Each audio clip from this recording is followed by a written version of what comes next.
नमस्कार दोस्तों, आपका स्वागत है एक बार फिर से। मैं अनिल पांडे, अहमदाबाद, गुजरात से आप सभी लोगों का तहे दिल से स्वागत करता हूं। आज की इस डेमो क्लास में बहुत कुछ सीखने का प्रयास करेंगे। दोस्तों, मन में आपके सवाल चल रहे होंगे कि आखिरकार ये डेमो क्लास क्यों। तो मैं आपको बता देना चाहूँगा कि जब भी हमारी ऑनलाइन की ट्रेनिंग शुरू होती है तो हम सबसे पहले डेमो क्लास लेकर के आते हैं आप सभी लोगों के बीच में। वो इसलिए ताकि आपको अवसर मिले मूल्यांकन करने का कि आखिरकार हमें यहाँ इस तरह से पढ़ाई करने में समझ में आएगा कि नहीं आएगा।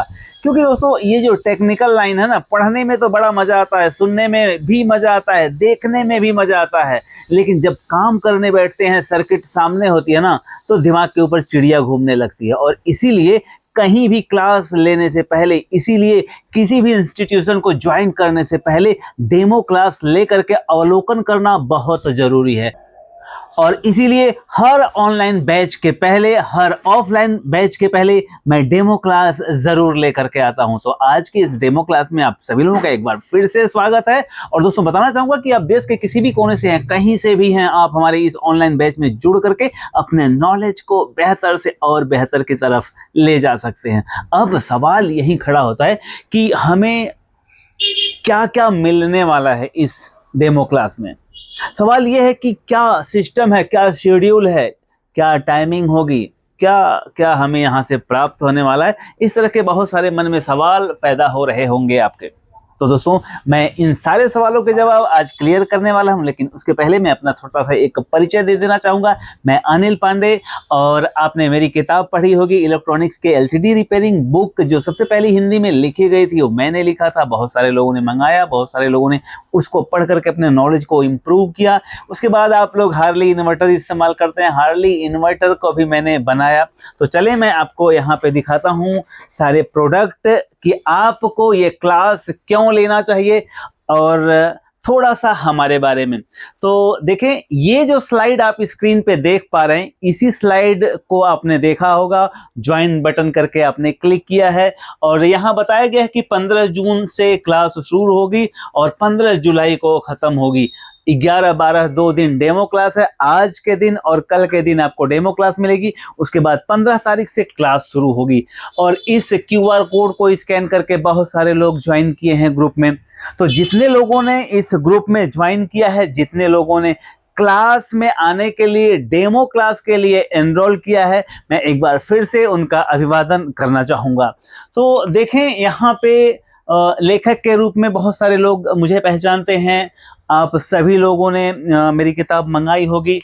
अब यहाँ देखें, इन्वर्टर, ये जो इन्वर्टर्स आप लोग इस्तेमाल करते हैं, हार्ली इन्वर्टर्स, इस इन्वर्टर को भी मैंने बनाया और आप सभी लोगों के लिए ये एक रामबाण इन्वर्टर साबित हुआ। देश के हर एक कोने पे ये इन्वर्टर लोग इस्तेमाल करते हैं। और मैं बता दूं कि इसकी कॉपी भी बहुत सारी हो गई है। सबसे पहले मैंने इसको बनाया और उसके बाद आज इसकी कॉपी मार्केट में हर जगह बिक रही है। तो भले कॉपी बिक रही है, हम लोग तो क्रिएटर हैं, चीज़ों को खड़ी कर देते हैं। एक चीज़ की कॉपी हुई तो दूसरी बनाएंगे। बहरहाल आगे बढ़ते हैं और देखें, सॉर्टिंग किलर, अभी जस्ट हमने एक सॉर्टिंग किलर बनाया है। इस सॉर्टिंग किलर की खासियत क्या है कि कई बार ऐसा होता है कि सर्किट में सॉर्टिंग रहती है और हम ट्रेस नहीं कर पाते हैं कि वो कौन सा कंपोनेंट है जो शॉर्ट है, क्योंकि जब चेक करने बैठते हैं तो एक साथ में कई कंपोनेंट शॉर्ट बताते हैं। सपोज अगर पीएफ लगा हुआ है और सारे पीएफ शॉर्ट बता रहे हैं, तो सवाल यह है कि इसमें से कौन सा पीएफ शॉर्ट है। किसी भी एक पीएफ पे सॉर्टिंग किलर रखेंगे आप और तुरंत उसमें से जो पीएफ शॉर्ट होगा वो जल पड़ेगा। कुछ इस प्रकार देखें आप। तो अगर आप जो है सॉर्टिंग किलर का इस्तेमाल करना जानते हैं तो बड़ा आसान हो जाता है सर्किट को रिपेयरिंग करना। और इसको भी मैंने बनाया, अभी जस्ट लॉन्च किया है। अब देखें, अलग अलग प्रदेश में अलग अलग लोगों के बीच में आप लोगों ने ये ट्रेनिंग सेमिनार भी हमारे बहुत सारे अटेंड किए होंगे। और बहुत सारे लोग देश के अलग अलग क्षेत्रों से हमारे इस ऑफलाइन के बैच में भी आकर के अपने नॉलेज को इम्प्रूव किया है। 20,000 से 50,000, 50,000 से लाख तक का सफ़र तय किया है। अब आप इसमें कौन सा सफ़र तय करने वाले हैं, ये निर्णय आपका होगा। बहरहाल ये क्लास आपको क्यों करना चाहिए, ये सबसे बड़ा सवाल है।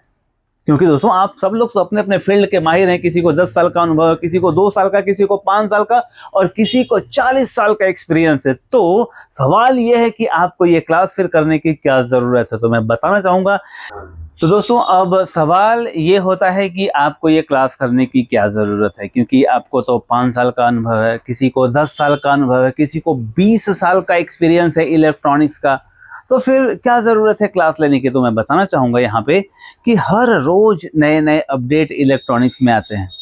अगर इलेक्ट्रॉनिक्स के नए नए अपडेट के साथ आप कदम से कदम मिलाते हुए आगे बढ़ रहे हैं तो चीज़ें आपके लिए आसान होती रहती हैं। नहीं तो क्या होता है कि जब आपके टीवी में आपके वहाँ आए हुए सेट में प्रॉब्लम आती है पैनल से संबंधित, तब आप उठा करके ले जाते हैं किसी और के पास, फिर वो अपना चार्ज लगाता है और फिर आप उस पर अपना चार्ज लगा करके कस्टमर को देते हैं। कई बार ये होता है कि बहुत सारे लोग ऐसे हैं जो सेटअप बॉक्स बनाते हैं। कई बार ऐसा भी होता है कि बहुत सारे ऐसे टेक्नीशियन हैं जो एसी का काम करते हैं और कुछ अलग अलग काम करते हैं। तो जब वो कस्टमर के वहाँ जाते हैं तो कस्टमर उनसे कहता है कि क्या भाई साहब आप टीवी भी बनाते हैं क्या, मेरी टीवी ख़राब है, क्या आप इसे ठीक कर देंगे क्या। और ऐसे समय में फिर मन में विचार आता है कि अगर मुझे टीवी बनाने भी आता तो कितना बेहतर होता। तो अगर इस तरह की चीज़ें आपके साथ हो रही हैं तो 100% ये क्लास आपको अटेंड करना चाहिए।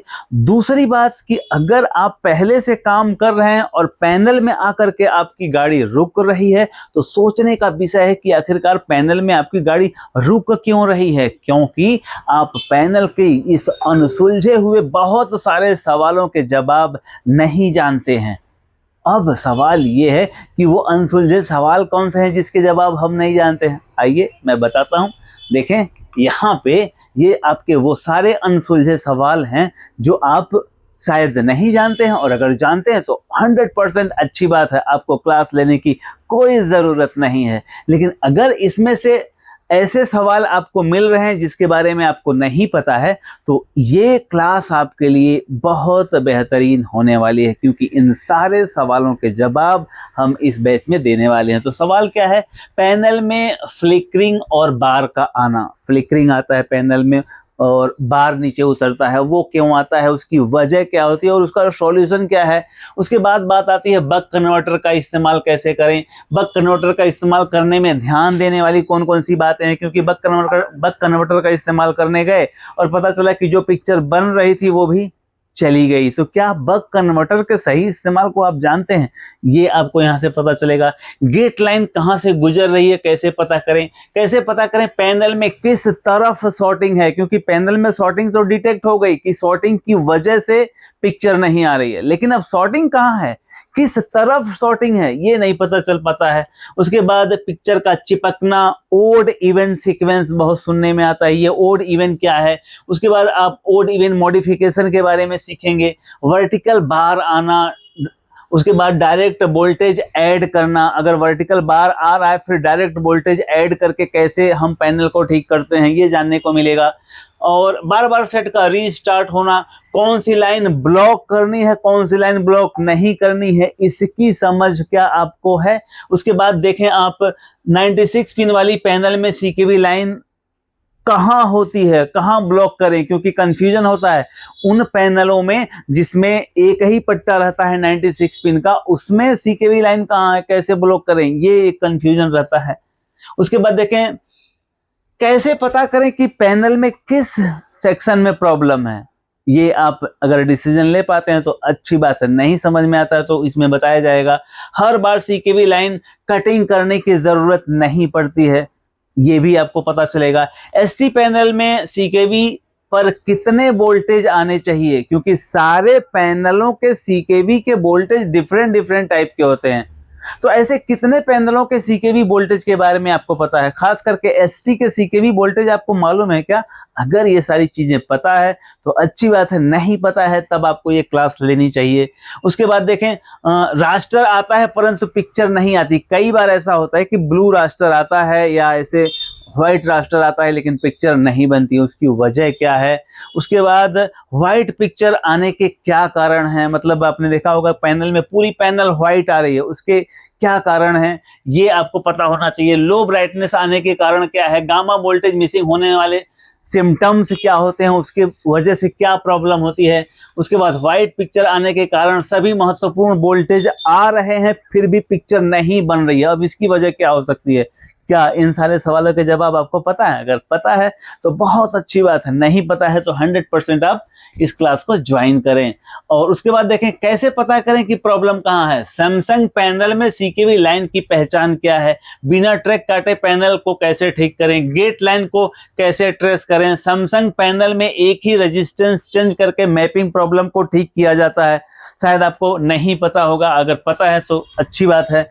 उसके बाद देखें सैमसंग टीवी में मैपिंग प्रॉब्लम कैसे ठीक करें रिमोट से, वो बताया जाएगा।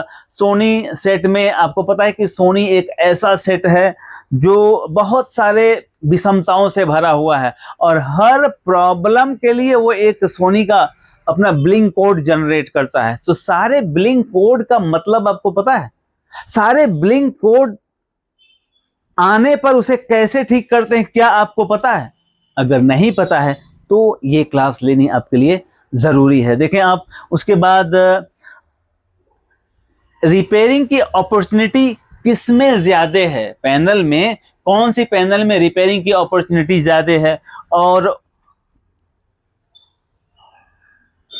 इसके बाद हम आपको लेकर चलेंगे ओएलईडी के बारे में बताएंगे, पूरा डिफिनेशन बताएंगे, ओएलईडी से संबंधित जानकारी देंगे और फिर जो है क्यूएलईडी से संबंधित जानकारी देंगे और फिर ओएलईडी में मदरबोर्ड कैसे इंस्टॉल करें। क्योंकि दोस्तों मैं बताना चाहूंगा कि ओएलईडी के जो सेट होते हैं उसके मदरबोर्ड बहुत महंगे होते हैं और ओएलईडी का एक फंडामेंटल आपको शायद नहीं पता होगा, क्योंकि ओएलईडी में बैकलाइट और इन्वर्टर सेक्शन होता ही नहीं है। अब अगर बैकलाइट इन्वर्टर सेक्शन होता ही नहीं है तो उसमें बैकलाइट का जो व्हाइटनेस आ रहा है या ब्राइटनेस जो हमको मिल रही है वो कैसे मिल रहा है। अगर बैकलाइट है ही नहीं तो उसके प्रॉब्लम किस तरह से आते होंगे, क्या क्या प्रॉब्लम उसमें आएगी और उसे कैसे ठीक करें, ऐसे तमाम सवालों के जवाब आपको इस बैच में मिलने वाले हैं और इसलिए आपको ये क्लास बिल्कुल नहीं चूकनी चाहिए। और दोस्तों मैं बता दूं कि ये क्लास मैंने इस तरह से डिजाइन किया है कि इसमें वो सारे लोग अटेंड कर सकते हैं जो पहले भी पास आउट हो चुके हैं, जिन्होंने पहले भी कोर्स किया हुआ है। और अगर बहुत सारे अपडेट आपको पहले से पता है तो फिर आपको क्लास लेने की जरूरत बिल्कुल नहीं है, लेकिन अगर ऐसे बहुत सारे नॉलेज, बहुत सारे अपडेट आपको लेने हैं तो आपको इस क्लास में जरूर अटेंड करना चाहिए। और देखें ये क्लास के शेड्यूल के बारे में मैं बता दूं कि डेमो क्लास 11-12 तारीख को है और 13 को छुट्टी रहेगी, 14 को संडे है। मंडे से अर्थात ये 15 तारीख से क्लास शुरू होगी और ये 15 क्लास से क्लास शुरू होते होते आपको 18 तारीख को अगले महीने में, जुलाई के अगले महीने में 18 तारीख को एग्जाम होगी, रिजल्ट भी दिया जाएगा और फिर यहाँ क्लास हो जाएगी खत्म। सिर्फ और सिर्फ ये जो पूरी क्लास है इसमें आपको 1 महीने की क्लास है, 1 महीने में आपको लगभग 20 से 22 दिन आपको क्लास मिलेगा और 20 से 22 दिन की इस क्लास में आपको कम से कम 40 प्रॉब्लम के सॉल्यूशन मिलेंगे और 40 प्रॉब्लम के ऐसे सॉल्यूशन जो आपको बहुत सारे पैसे कमा कर देने वाले हैं। दोस्तों एक बात समझ लें कि ये जो क्लास मैंने डिजाइन किया है वो इस तरह से किया है कि सिर्फ एक प्रॉब्लम अगर आपको क्लिक कर गया तो पूरे क्लास की फीस आप एक प्रॉब्लम के सॉल्यूशन पे निकाल पाएंगे और बाकी अगर 39 प्रॉब्लम आपको जो समझ में आएंगे तो वो आपके लिए बोनस रहेंगे। और दोस्तों पैनल के प्रॉब्लम तो आपको भी पता है कि पैसे अगर सबसे ज्यादा कहीं मिलता है तो पैनल के प्रॉब्लम में मिलता है और पैनल के प्रॉब्लम जटिल भी होते हैं, लेकिन अगर उन सारे प्रॉब्लम्स को आसान भाषा में आपके सामने प्रस्तुत किया जाए तो आसानी से आप समझ जाते हैं। और इसी प्रॉब्लम को मैं आसान किया हूं इस पूरे क्लास में। तो मैं एक बार फिर से बताना चाहूंगा कि टोटल आपको 20 दिन 22 दिन की क्लास मिलेगी जिसमें एग्जाम का भी समावेश है। और घबराए नहीं, एग्जाम कोई वो बोर्ड वाली एग्जाम नहीं है, जो हम पढ़ाएंगे उसी का हम टेस्ट लेंगे ताकि हमें पता तो चले कि आपने कितना फोकस से इसको सीखने का प्रयास किया है। साथ में मैं ये भी बता देना चाहूंगा कि इस बैच में जो पैनल की क्लास कर रहे हैं आगे फिर इसके बाद मदरबोर्ड की क्लास शुरू हो जाएगी और उसके लिए अगले महीने की अलग फीस भरनी पड़ेगी अगर आपको करना है तो। अगर जो पैनल की क्लास आपको समझ में आ जा रही है और पैनल की क्लास बहुत अच्छी तरह से समझ ली और आपको लगा कि नहीं यार ये क्लास अटेंड करने के बाद मैंने सीखा भी और पैसे भी कमाए, तो आप मदरबोर्ड की क्लास भी आगे अटेंड करें। और अगर आपको लगता है कि नहीं ये क्लास वेस्ट गई, पैसे भी बेकार हो गए, तो बिल्कुल अगली क्लास ज्वाइन करने की ज़रूरत नहीं है।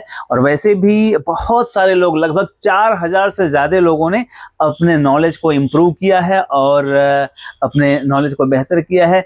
20,000 से लाख रुपए तक का सफ़र तय किया है लोगों ने। और जब लोग फ़ोन करते हैं कि सर मैं तो हथियार डाल चुका था और आपके वजह से फिर से काम करना शुरू कर दिया हूँ, तो मन में एक बड़ी सी खुशी की लहर दौड़ती है। क्योंकि दोस्तों मैं बताना चाहूँगा कि समझदार इंसान वो नहीं होता है जो ईंट का जवाब पत्थर से देता हो। समझदार इंसान तो वो होता है जो फेंके हुए ईंटों से अपना घर बना लेता है। अब महत्वपूर्ण ये है कि आप किस टाइप के हैं, आपको सोचना है। तो अगर आप आगे की क्लास, जो हमारी जो क्लास शुरू होने वाली है 15 तारीख से, उसमें ज्वाइन करना चाहते हैं तो आप तुरंत निर्णय लें